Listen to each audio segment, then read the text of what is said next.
A day in my kabaklaan as a content creator at the age of 22, virgin. Kaya mapapasabi ka na lang na, Gora na tayes!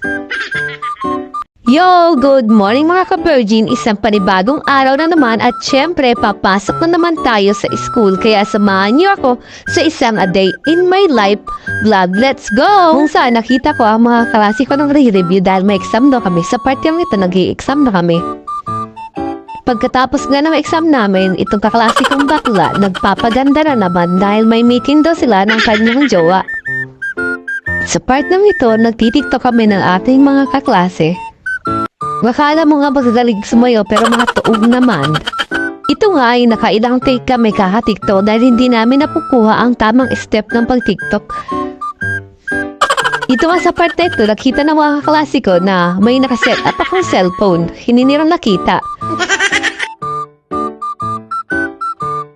At sa part nga ito, TikTok lang kami ng TikTok kahit hindi namin nakukuha ang tamang step dahil mga buwol kami. Dito nga sa part na ito, nagulat ang aking kaklase dahil nakita niya yung filter ng camera ng iPhone niya at filter ng camera naman na sa akin. Sa part nga ito, paulit-ulit na lang kami, hindi namin nakukuha ang tamang step. Pak, ganun. Sa part nga ito, mga ka-virgin, hindi pa rin namin nakukuha ang tamang step sa aming pagtitiktok.